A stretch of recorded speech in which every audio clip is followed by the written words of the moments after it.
Challenger.org. We are totally excited today to start a series of Earth Astronaut as part of the 25th anniversary of Challenger. Well, we're actually going up today to be with Barbara Morgan, and you may have heard of her. Yet trained the 50-well crew. She became teacher in space, then educator astronaut, and a whole bunch of things. She even ended up in Ecuador for a bit, and I'm sure she'll tell us more about that. And then now, distinguished educator at Boise State University. So without further ado, say hi and a great welcome to Barbara Morgan. Thank you, Commander Nunez. It's delightful to be here today with you and all of our astronauts at the Challenger Center Space Science Station. I can't tell you how excited I am with you. I love Challenger Center, and I think how important education and all of you are to the Challenger Center, and especially to our crew, the Challenger crew. Well, we totally appreciate being with us here today. Well, tell us a little bit more about, I mean, it's exciting that you're Boise State. I don't know where you want to start. I wouldn't even know where to start with all the exciting thing that you've done. Well, tell us a little bit, I mean, go back to like 1985 when you were selected to be part of that 51L crew. Talk to us about the training and the relationships with that. Oh, thank you, Andrew.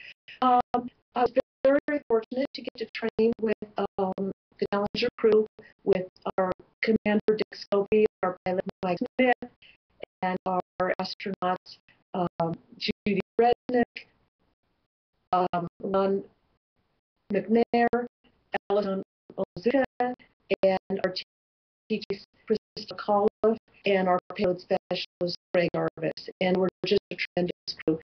And I always like to remember the huge smiles on their face. They were walking out to lunch, and we just had a great training. And one of my favorite memories from that time was when we were in a simulator, the motion-based simulator at the Jones Space Center, so moves, and we're doing a launch.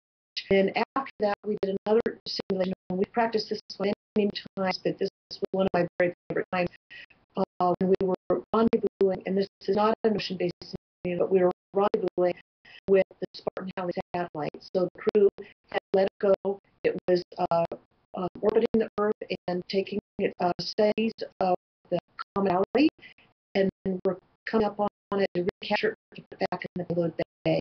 And to be very fortunate to be able to kind of be a fly on the wall and watch as Dick and Mike brought the shuttle closer to the Spartan Halley satellite, and then it was in really good view. Judy Resnick, who was operating the Canadian arm, was able to capture it and very carefully put it in the payload bay. And I'll always remember that. And it felt, what's amazing about that kind of training is it felt so real. So we actually, at least in my opinion, really felt like we were in space and really doing this. And the crew treated the exercise every time we did it, and that's the way the mission control team treated that exercise, and that's the way our trainers treated that exercise. So it's very much like students do every day when they go to Challenger Center, where you're really doing the work and it feels like you're there. We are absolutely blessed that you picked up the baton of teaching space, continued with that, and to have the relationship with Challenger Center, and what a great way to honor their memory and everything that they set out to do, that we could continue the mission, that you help us continue that mission as well. How did it feel when you went up and what STS-118, and to not only the downlink that you did us then, but to realize the vision they had back in 1986? Well, definitely it's an honor, and everybody who flies in space today, everybody will long into the future. I hope that everybody eventually, I think we will hopefully get there. But we're able to do these things because of the great work people who before us do, and the Challenger crew definitely really paved the way for all of us. So we're very, very grateful for that. Well, we have a question that just came in here from a seventh grader, and I know you were talking about some of the training, and how was it different when you did training back in '85 to the Educator Astronaut when leading up to STS 118? And then she's the 12-year-old is also asking what part about being in space was the most exciting or that you liked the best, and what part was, I guess, the most scariest. Good boy. So those are actually three questions. So I might need your help remembering the questions. But the first one is the difference in training. So when I would like to get to be Krista McAuliffe's backup, and Krista McAuliffe was and always will be our teacher in space. We're really proud of her. She represented all of us teachers so well. And that program, so Krista had worked really hard on some lessons that she was going to be teaching the students, and both live lessons that would be downloaded to students, and then we also planned for a bunch of scientific demonstrations that she was going to be videotaping and we would back later. And those lessons are available, even though they were never quite completed in space. They are available on Challenger Center website, and it's great to take a look at. And you can duplicate those experiments in class. And I hope people at home, and I hope our Challenger Center participants will do that. So what was interesting, that wasn't all that long ago. 1985, at least in my mind, just seems like yesterday. But that was going to be pretty much the first time that we were able to do with schools both the downlink and uplink. And it's very new at the time. We were going to be doing it through satellite dishes, and just a couple schools had satellite dishes. So years later, with STS 118, with internet and everything else, that changed everything. So now, just like we're doing today, we're able to have two-way conversations and two-way video, uplink down space, pretty much at any time, and all around the world with many, many, many students. So very, very different as far as education goes now in space compared to back then, and it's because of advancements of our technology. So I hope that tells you a little bit about that. Also, in the challengers, teachers were brought on to experience what it's like, and then share that experience with others, and then go back to the classroom.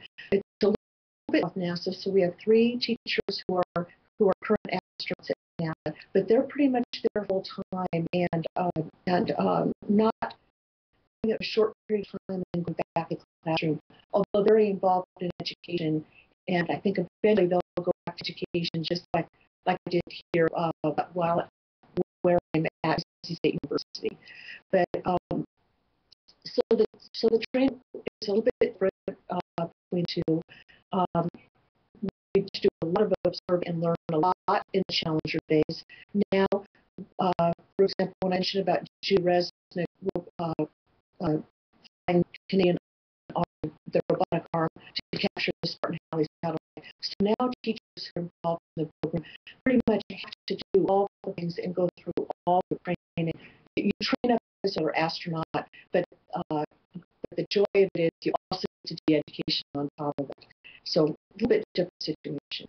Okay, what I like best about the mission, I was fortunate to go on STS 118. I liked everything about it. I highly recommend Spaceflight for anyone who's interested. And even if you're not interested in actually going to space, I hope you are. But there are so many careers that this program offers for all of our young people. And you don't necessarily have to be an astronaut. I think that's something people don't realize. The astronauts can get the attention because you see them are highly visible, but literally for every mission that we have, there are thousands of people in this country and around the world who are doing fantastic work. Really excited to put all those missions together and make it happen. Challenger Centers are part of it as well. Very, very important. I really liked the things that I loved about Spaceflight are the things you can experience in your Challenger Center missions, and that is working real hard to prepare, and you learn a lot while you're doing that, and working the one team. And I think for all of us on our mission, having this sense of accomplishment that we worked really hard many, many years, our mission was successful, we accomplished everything we set out to do, and we had challenges along the way. We had a hole in our orbiter, like Columbia did, similar to Columbia. We had a hurricane show up, and it was headed straight for mission control, so we actually had to cut our mission a day short to be able to come back home early so that the family could get out of Houston. So all those challenges that you find that happen when you're flying a mission at Challenger Center, those are real. They happen real in orbit as well. The sense that with our mission control team and ourselves on orbit, that we're able to work together and get past those challenges and have a successful mission is very, very satisfying. Because I loved flying the Canadian Arm. That was a really fun job. You feel like you have a lump in your throat or your mind is quite tense. The training is very, very, very good, so you feel confident in what you're doing. I really loved everything. I liked all the jobs I had. I liked working with my crewmates. There's nothing that's looking out farther in space. You're outside the Earth's atmosphere and seeing millions and millions of stars on the night side of the planet, and then on the day side of the planet being able to look at our absolutely gorgeous Earth that truly glows. It has this amazing glow to it. Sunrises and sunsets, when you get a chance to look out the window, we were pretty busy doing our construction of the International Space Station, so we had very little time to actually just hang out and enjoy the views out the window. When you do, they truly spectacular, and we have an amazing planet that we call our home. What was scary? I honestly tell you, nothing was scary in space. The thing that is maybe is the most concerning is that you do your job well, and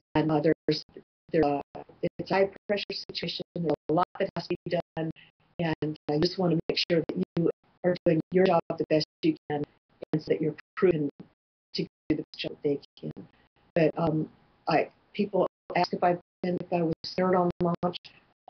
There's a huge roll and rumble around you. You are going extremely fast. You're accelerating in 8 minutes. And that's all it takes to accelerate so that you're going 5 miles a second. That's 17,005 miles an hour. Lots of acceleration. But we had worked so hard to prepare for this mission. We were so excited to get going. We were so excited to finally be launching and to be heading to the International Space Station that all of us had big smiles just plastered on our faces. That's an incredible answer there to a series of questions. We want to thank our viewer for that one, and of course, for that great answer. And thank you for all the plugs for Challenger Center.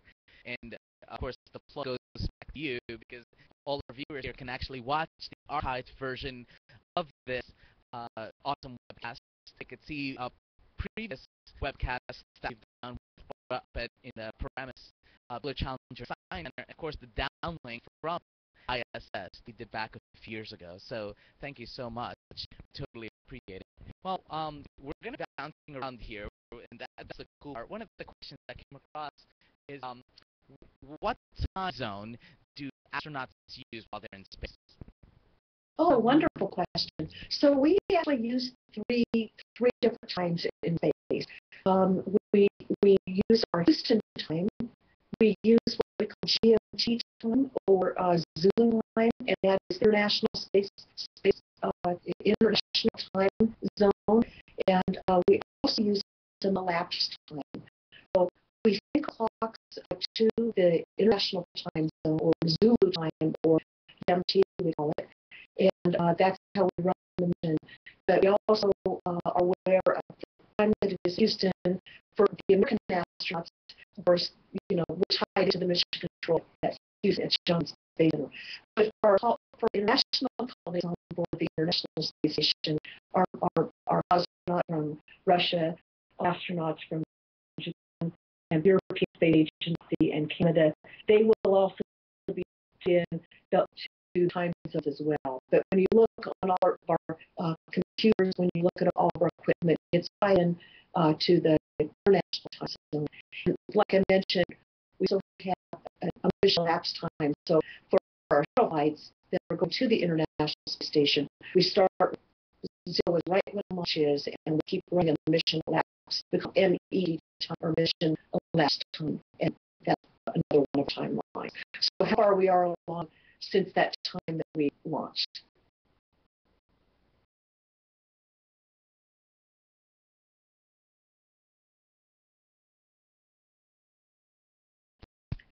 No, I don't remember. I think I read somewhere it was 305 hours that you spent in space. Which also because I think some kids out there don't even spend 305 hours outside. I can tell you it was about 5 million miles. So that's pretty good. Well, that you know, question. Can I, saying like that question about the time zone is really interesting. It's a really interesting question because the only way you really know what time it is in space is by looking at your watch or looking at the clocks on the computers. And our watches that we have, I didn't wear I showed to you, but we have watches that we use. We can change the times on it, so we can quickly flip from one time zone to another, which is very handy to have. But what's interesting, when you are going 17,500 miles an hour, when you are traveling at that speed, or 5 miles a second, it takes you only an hour and a half, 90 minutes to complete the circle of the Earth. And so every 45 minutes, so 45 minutes of that time, half time you're on the daytime side of the Earth, and then the other 45 minutes on the nighttime side of the Earth. 45 minutes a day, 45 minutes a night, 45 minutes a day, 45 minutes a night. So here on Earth, when you're wondering what time it is, I look outside now and know by the light and roughly by the angle of light coming in the window, it's morning time here. So I have a sense of that. But when you're traveling around Earth space, it's day for 45 minutes, it's night for 45 minutes. So it's really to tell what time it is without looking at the clock. Well, thank you, Barbara, for that incredible answer. And all that information you just gave us over the last few minutes came from a question from a third grader. How cool is that? Well, also, we have a class here from Louisiana that just sent in a question, I guess, leading from that. Well, they want to know, I guess, leading in from the time question, when do astronauts know what to eat, and what do they eat? Good question. So, when astronauts know when to eat, just like here on Earth, your tummy might tell you when it's time to eat. Although it's interesting, these questions are great. There's so many parts to them. And so tell me, Commander, if plans get too long, I'll shorten them up. But for one thing, when you first get peristalsis, which is how your inner parts of, it's your digestive, part of your digestive system. When you get into space, peristalsis shuts down the first couple of days. It's a little bit different time for each person. But so when you eat, your food just goes through its normal digestive process until your body gets used to being in a weightless environment. So at first you don't really even, at least in my case, I didn't even feel hungry. I knew that I needed to keep making liquids and have little food so that I keep my nutrition up so that I could do the work that I needed to do. We do, on our timeline, we do have a set time that we get up with a little bit of time where we start work to get ready for the day, which is getting some breakfast. We have a lunchtime set aside, and we have a dinner set aside. On the shuttle missions where we're going to the International Space Station and doing work there, the timeline is really tight. You're only there for a couple. There's a lot of work to be done. So oftentimes we will actually work through our meals, but we'll help each other out. We'll fix a meal for whoever. You take a break and fix a meal for your crewmates, meal for yourself, and maybe just kind of nibble on it while they're still working. We try to do a dinner time together. It doesn't always work. My favorite time on board, as far as meal time, was when we actually made a concerted effort to have our station crewmates and our shuttle crewmates all together in the International Space Station having a meal together. But we were also busy that we only really that we had our meal that we hosted in the shuttle for our International Space Station crewmates, and we brought up a Houston Tex barbecue for them. And then towards the end of our mission, we had a dinner hosted by our International Space Station crewmates in the International Space Station side of where we're joint line. And that was a fun meal. They had saved some of their very best foods for us. We had these pate, which are kind of like a paste. It was absolutely delicious. And one was chicken, one was fish, one was beef, one was lamb. We brought over our American tortillas because especially our Russian crewmates love tortillas. And so we had these very fancy Russian pates from American tortillas. So it was quite an international meal, and that was a lot of fun. I think my stomach is telling me that I'm hungry right now. So. Thank you so much, Barbara. Well, moving up to the Northeast, New York sends you their best, and they want just to say hello. And they also want to know, is there ever a good hair day in space? Well, then I want to say hello to Louisiana, also, and hello to New York. It's to be talking with you both through this wonderful technology. For me, every day in space is a better day. If you look at any of the pictures, you can see my male crewmates, of course, their hair always look really good. Look pretty much the same, fluffed up a little bit. And my crewmate, Tracy Caldwell, who has this gorgeous long hair, was able to always pull it back to braids or ponytail or whatever. So hers is always pretty good. Mine, of course, it was kind of in between where you couldn't really pull it back, and so it just kind of looked pretty bad every day. Too funny. Well, thank you for more gravity down here on Earth, right? Guest number 26, he says, Barbara, I love the look. So somebody likes the haircut. So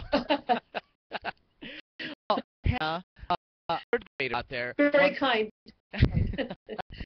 Hannah, a third grader, wants to know what inspired you to become an astronaut, and if there was a woman that actually played a part in inspiring. Oh, that's a great question, Anna. So, what inspired me to become an astronaut? It's not something. I'm at the age when I was growing up. You know, we first had our first astronaut step on the moon when I was graduated from high school. So, in those days, through the early days of the space program, it was all male, and although I was fascinated by it and interested and followed along and did a lot of reading on it, it wasn't even something that I ever thought girls could do. It wasn't even part of my thinking. Those were very different times back then, and thank goodness that we're not like that anymore. So that I think girls today are very aware that they do anything they set their mind to, and that there are no limits, just like there are no limits for our boys too.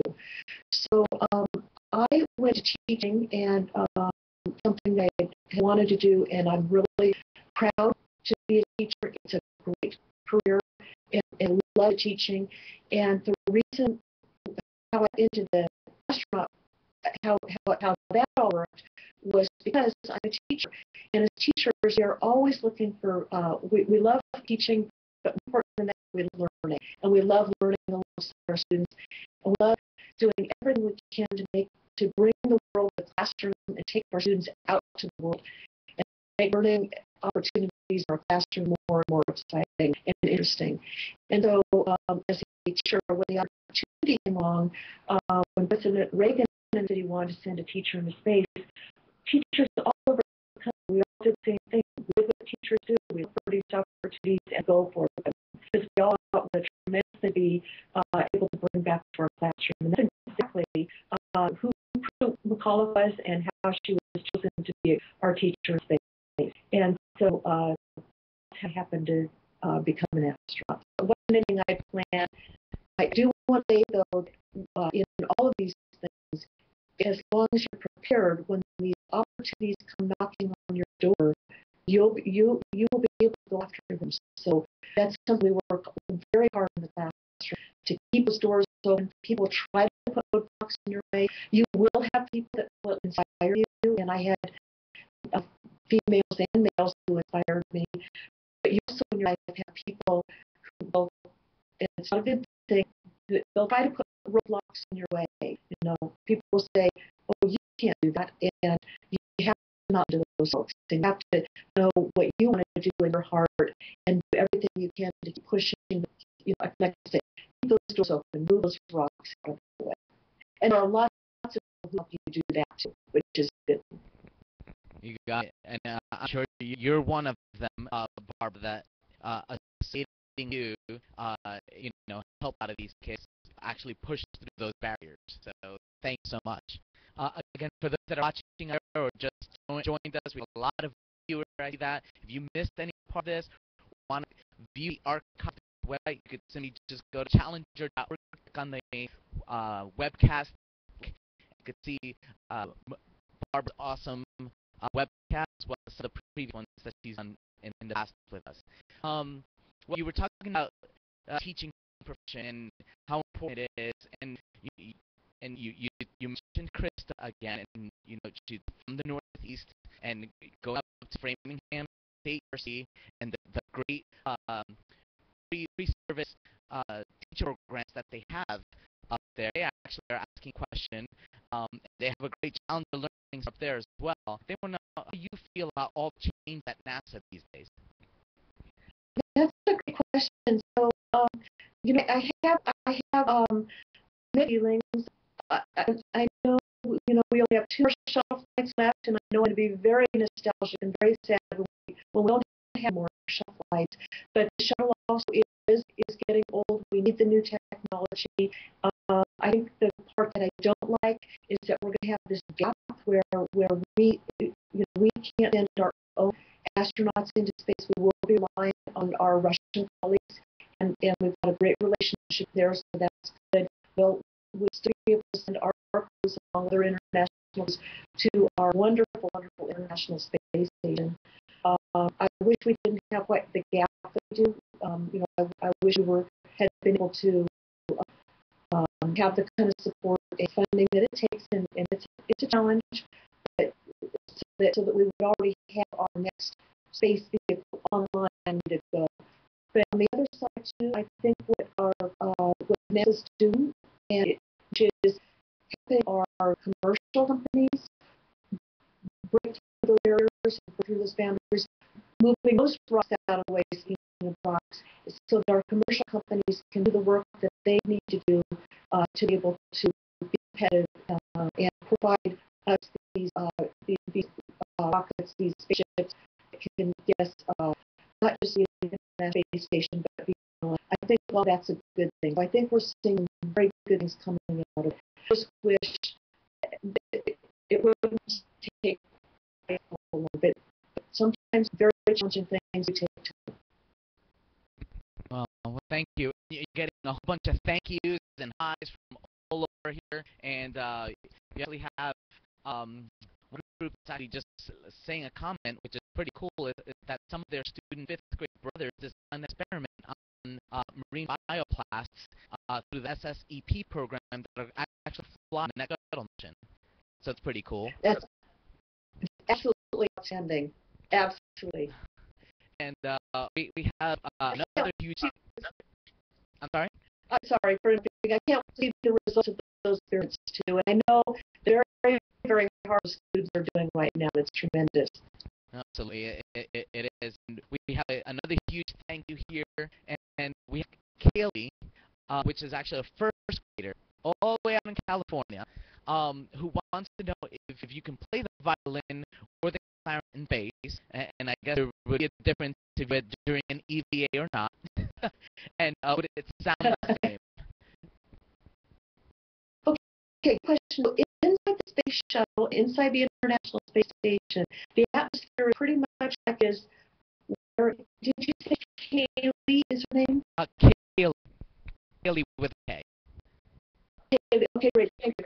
Okay, so where Kaylee is, California, I don't know if she's on the coast or not, but if she were standing on the beach right there right now, her the atmospheric pressure would be about 14.7 psi, which is keep the pressure, the atmosphere inside the International Space Station and the space shuttle.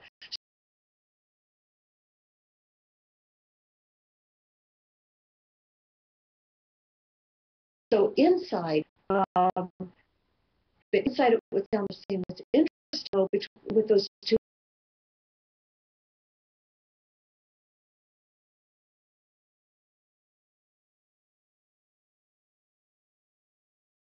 instruments that either to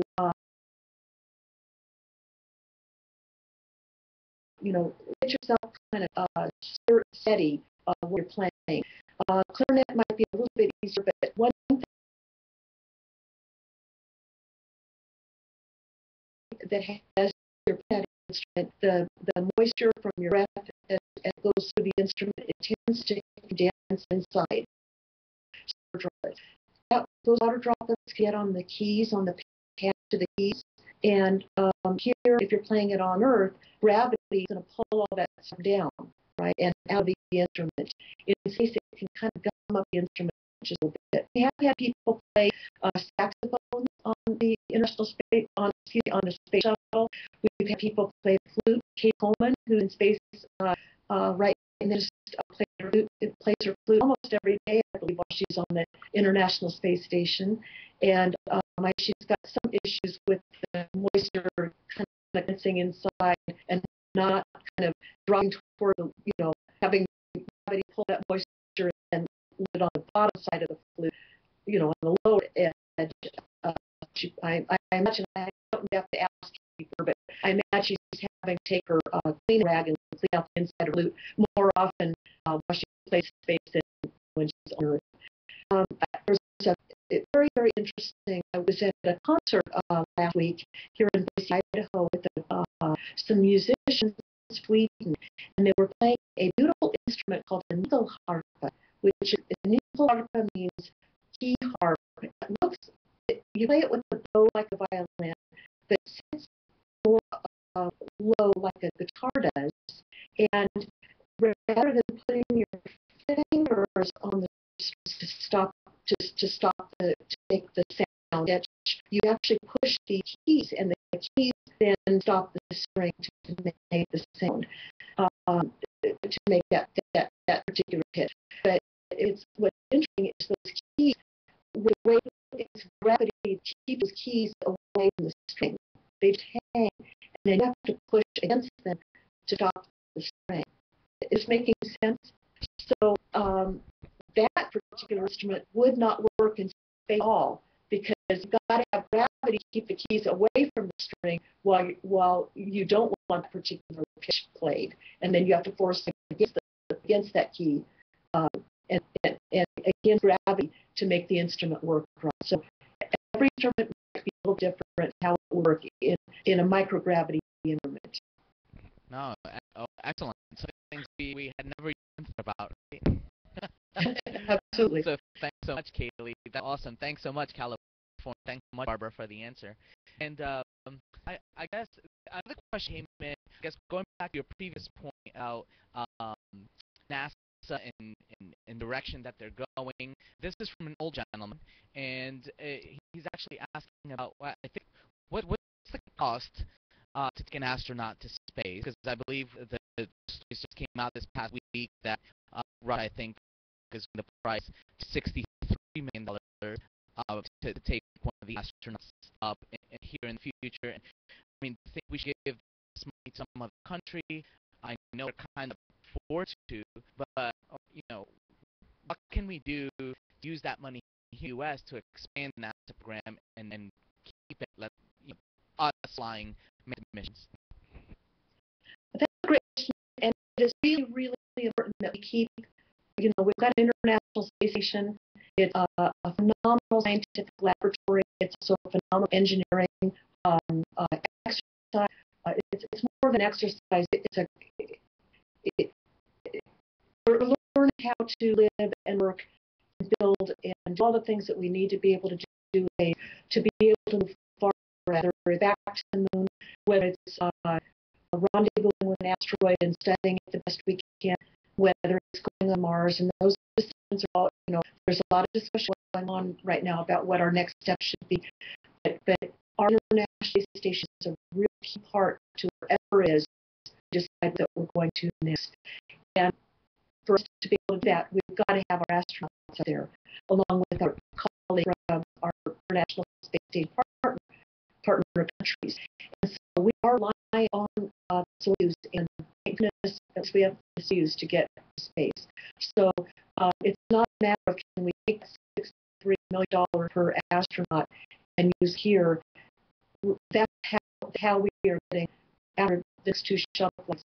That's how we are getting our people, and that's the only way that we'll bring our people to the International Space Station until we get our own rockets online, whether it's through our own through government or through private industry. Well, no, thank you so much, Barbara. And the two questions came out here that are similar, and I guess one leads into the other. But one student wants to know what happened if their skin is exposed to outer space, and then also a sixth grader wants to know how the spacecraft protects astronauts while they're in space. Okay, well, those are great questions. So, when you go out into if you were to survive, we need, and I wish I could actually see the students, because I wouldn't be telling, I'd be asking a bunch of questions. And I know it's a little hard to make it interactive here, but what do we need to survive? We need food, we need water, we need breathable air, we need pressure. And I think people forget the pressure part of it. Something we take for granted. We don't realize so much that this air that surrounds us, the wonderful atmosphere we have, has pressure. It's pressing on us.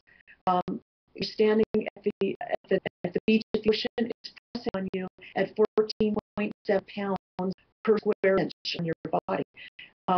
We have to have that, and there's a minimum pressure that we can survive with, and in fact, we will in our spacesuits and go outside the International Space Station and do a spacewalk.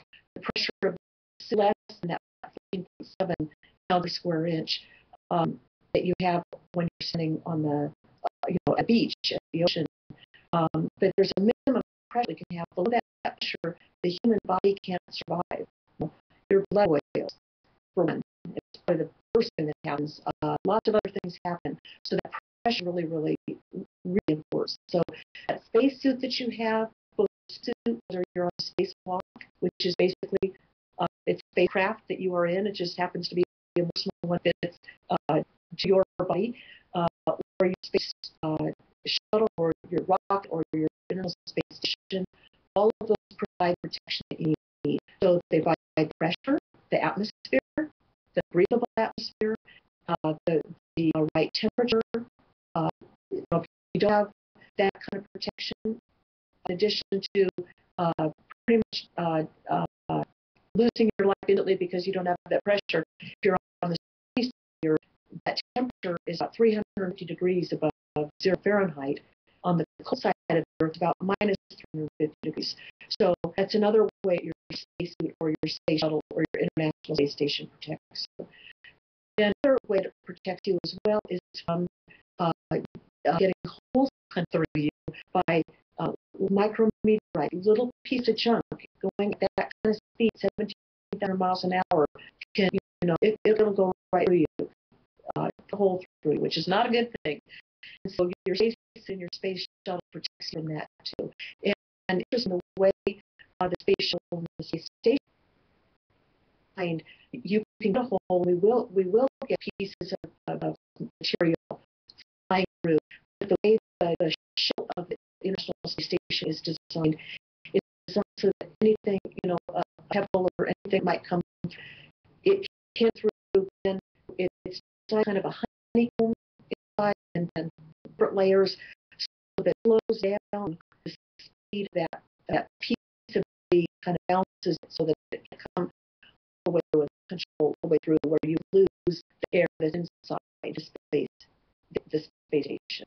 I hope that make sense. No, absolutely. Thank you so much, Barbara.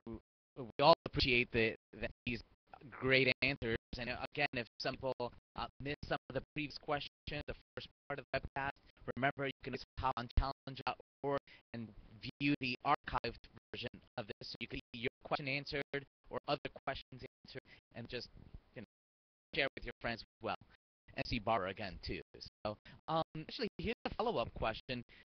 Hannah's back, and and other people are wondering the same thing. Why you were in the beach or the ocean as an example, and you're implying that the pressure is different in different environments on Earth. That's a big question. So yeah, see that 14.7 pounds, the 14.7 pounds per square inch of pressure of air. That is air pressure basically at the level of ocean, top level of the ocean. As you go higher, and again, I hate just talking this. It would be much more fun to actually do experiments with it and doing this together. But as you go higher, off the surface of the earth, so as you're walking up a mountain, as you get higher and higher off that bowl where the ocean is, the atmosphere gets thinner and thinner. So as the atmosphere gets thinner and thinner, there's less atmosphere pressing down you. Does that make sense? So as there's less atmosphere pressing down on you, the atmospheric pressure is lower. Top of the mountain here, where I'm living right now, I'm at about 3,000 feet above sea level here in Boise, Idaho. So we're not, and I don't remember the exact pressure here, but it's not 14.7. We're at a lower pressure here at 3,000 above sea level than somebody who's at sea level with experience. No, excellent. Thank you so much, Barbara. That's a great explanation. So, and there's a couple of third and fourth graders also that are wondering what's it like on the station, and in terms of the pressure, and also is it cool? Is it weird, quote, to be in space because of less gravitational pull? Okay, great question. So being on the space station is absolutely phenomenal. It's both an incredible scientific laboratory, but it's also a wonderful home. And it's so much fun to live in a home that's with an international family. The weightlessness I was talking about is both very fun and very challenging. And it does take some people that are natural. One of my crewmates, Tracy Caldwell, as soon as she got into space, our crew talked about her taking to space like a duck takes to water. She just looked natural up there. She was able to move very naturally without bumping things and being awkward at all. And so some people can adjust really easily. For me, it was a little hard to learn how to slow myself down to be able to move smoothly and naturally in space. So it was pretty awkward a lot of times. And what you have to do, it's about Newton's laws. And I hope all of you are studying Newton's laws. And a great way to learn again is through Challenge Center. Very, very fun.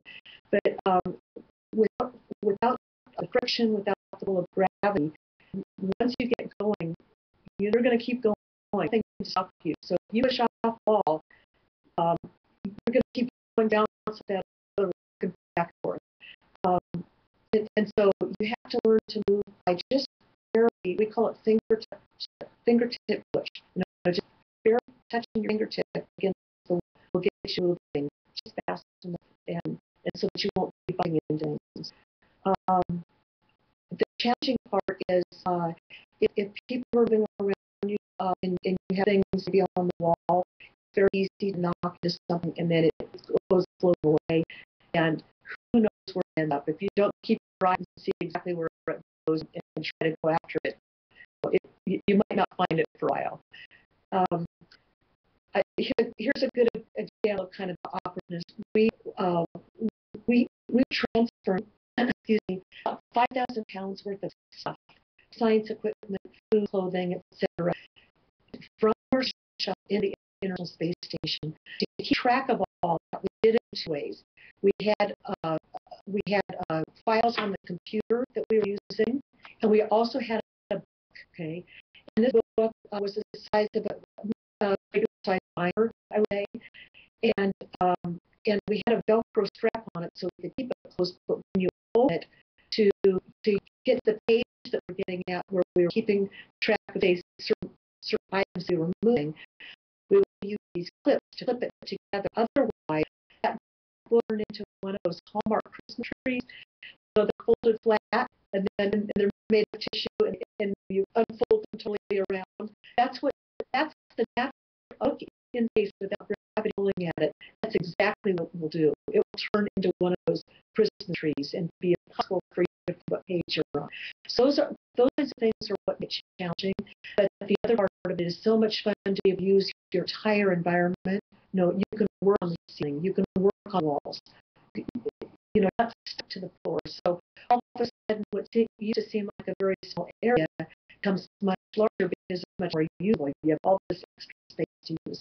And it is fun being able to get from spot to spot without having to walk. You can just push yourself across.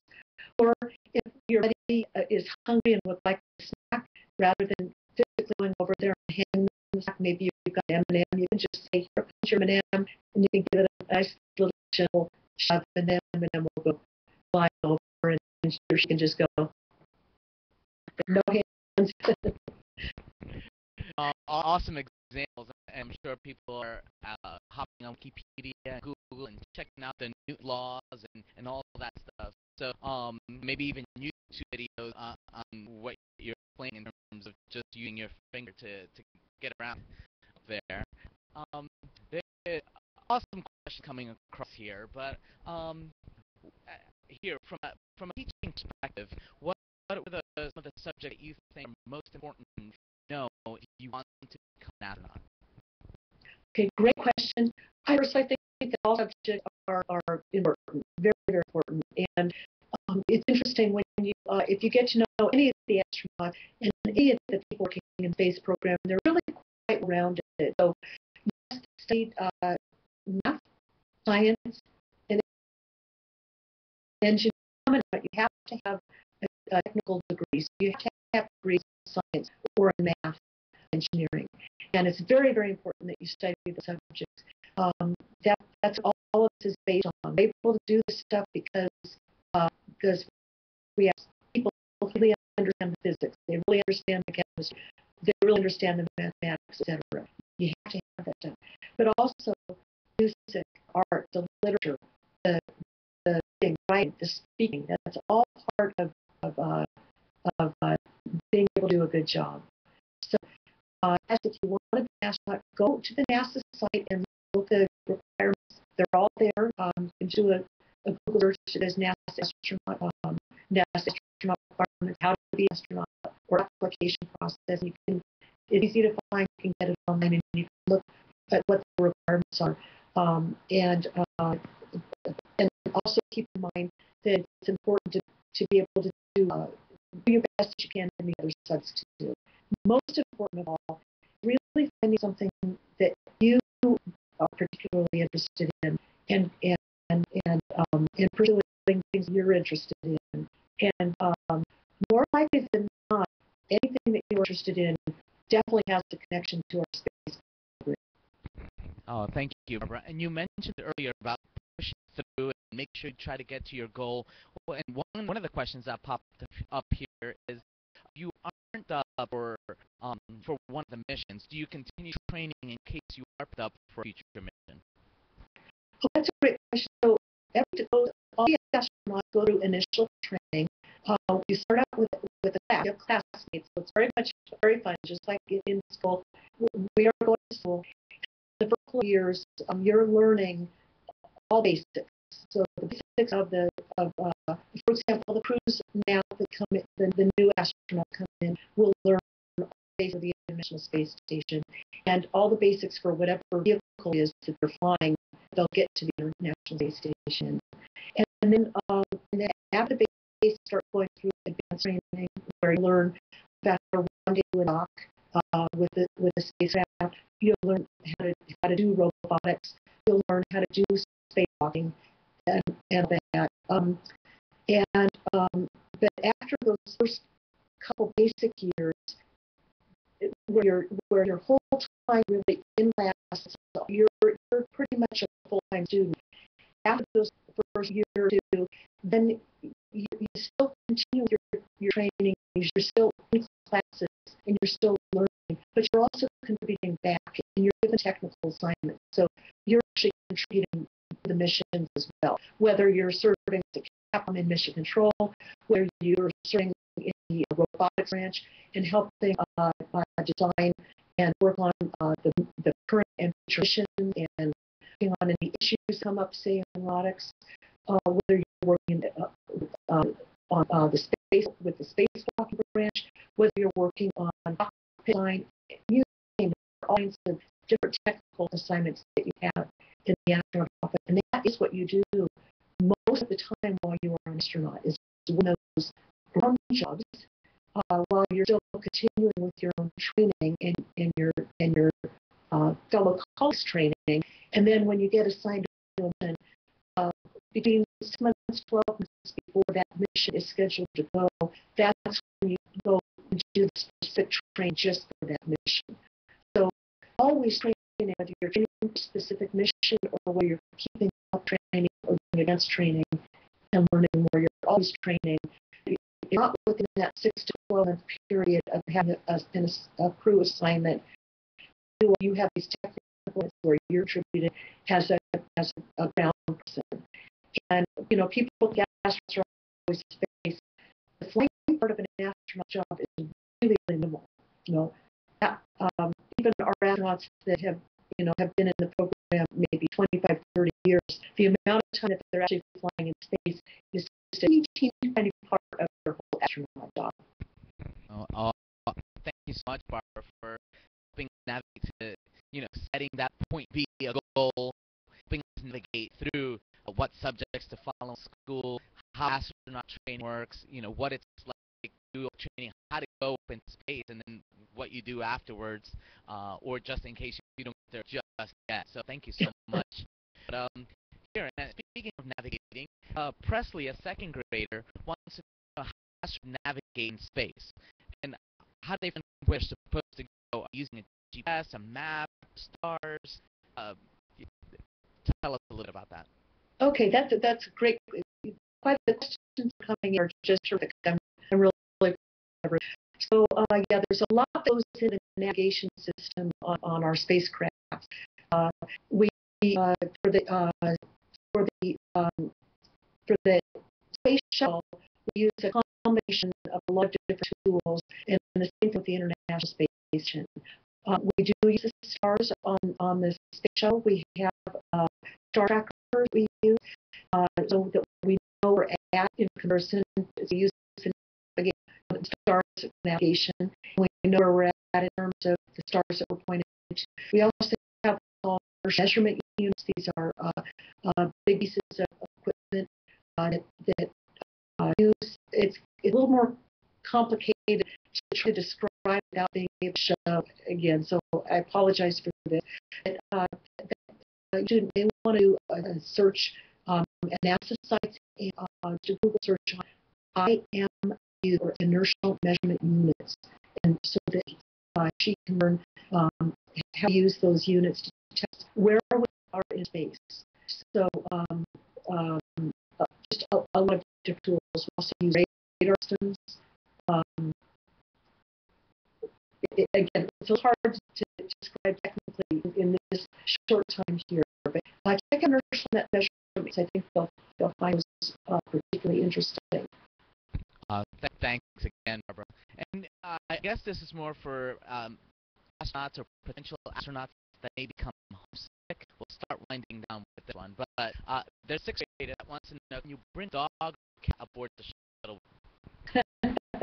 Well, I suppose it could, but it's not happened. But we have had animals aboard. It has been in pet control. But on our mission, for example, we had some mice on board that were part of an experiment for some scientists on the ground that were using the mice to help study uh, some particular medications that might be used to help with muscles, with muscle atrophy. What happens when you're in space, your bones, because when you don't have gravity where the weighting begins, you're not stressing your bones, you're not stressing and your muscles. And so those calcium bones and muscles tend to atrophy or shrink.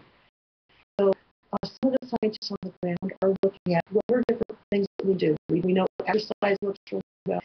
That's how our astronauts spend a lot of time, especially our International Space Station astronauts, spend a lot of time exercising on board. But we're also looking for medications that might be to be used to help with some of these issues, especially as we look at how we're going to send astronauts to places that are Mars for a longer period of time. Thank you so much. We'll end on this next question, which has multiple parts, but we'll put some stuff together from Faith and her Louisiana third grade class in terms of spilled water in space and what happened. And I guess somebody else was asking spilled milk. But I guess we'll just go with liquids in space. They were asking. Somebody must have felt bad about it. Well, they were asking about how the liquid behave in space. Another the question is it harder or easy to sleep in space? And then the last question that kind of puts it all together is actually when the astronauts are velcroed in sleeping bags and they drool, what happens? So I think that puts everything together. And that's from a sixth grader.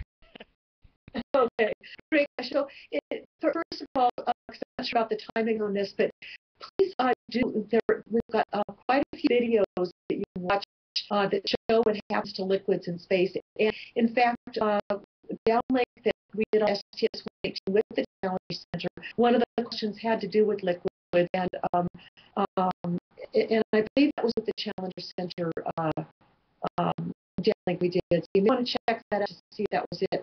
If that wasn't it, it was another one that was done with Discovery Center here in Idaho that we had selected out, so you can see that.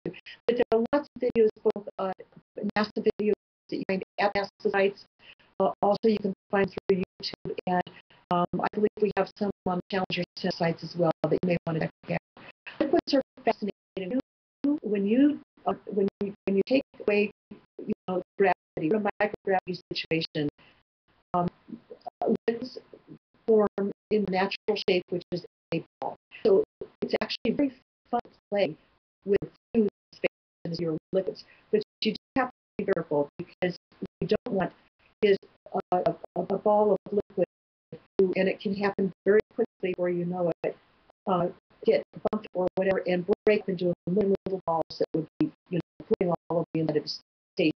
That's not good. It can get into the eyes, it can get into the equipment, electronic equipment. That's all very, very bad. So when we are working with liquids and want to do some experiments or some informal or simple experiments with them, we either in glove box or if we're just kind of messing with them, like a food with our bags, we make sure that we're very, very careful that we have towels right there, absorb anything that might be, that might fly around.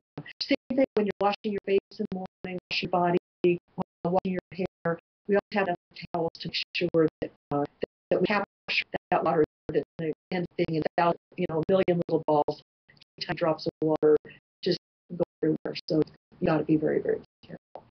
So no, you don't spill your milk, and there's no such thing as pouring. If you try to pour something, it's going to pour onto the ground. It's just this glove. But very, very fun to observe. One of the things people like to do is very carefully take the juice out, just let a little bit of juice come through the straw and out, and then put the straw shut again. But you've got a little ball of juice, maybe about the size of a quart.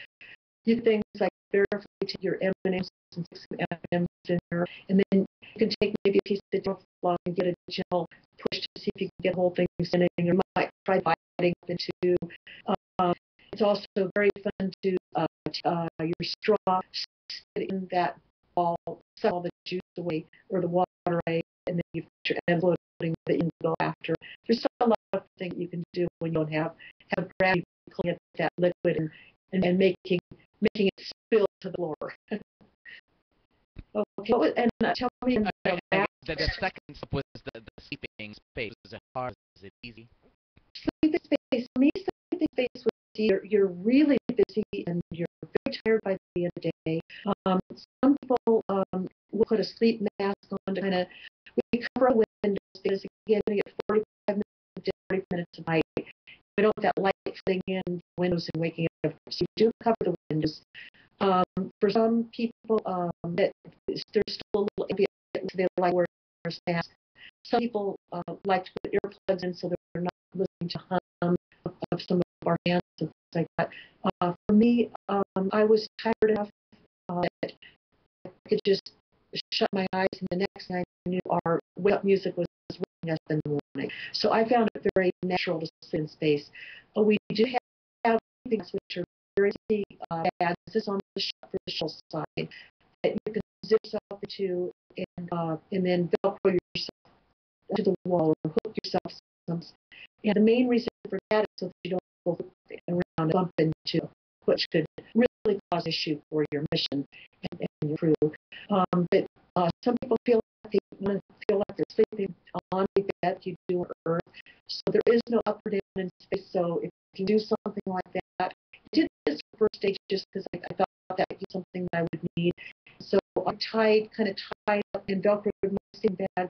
It was actually up and down. It was against one of our solid walls, so that I felt like I was lying on that, even though I wasn't lying on anything because there is no up or down. Some people like have their head lying on a pillow. We'll just take a pillow and strap to their head. That's all you have to do. You can sleep down, you can sleep sideways, you can sleep that way.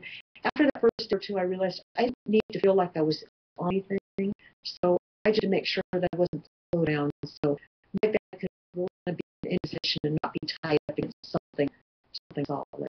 On an international space station, our crews have their own private little compartments that they can sleep in. It's kind of their little office and sleeping porch. And they can just be floating there, or if they want to strap themselves to the wall, they can do that as well. But those are nice padded areas that are private and from the rest of the International Space Station. Thank you. And culminates, of course, with the question brought those last two topics together of bathing in space, sleeping, and what happens to the astronaut drool when they're velcroed in their sleeping bags there. Astronauts don't drool.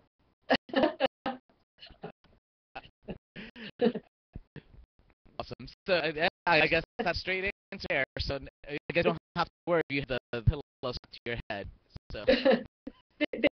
What happens with liquids, there is cohesion, and so it's like when you take a sponge bath in the night, you just, if you're washing your face, it just squeeze out just a little bit of liquid on your face. It tends to spread out, but it sticks.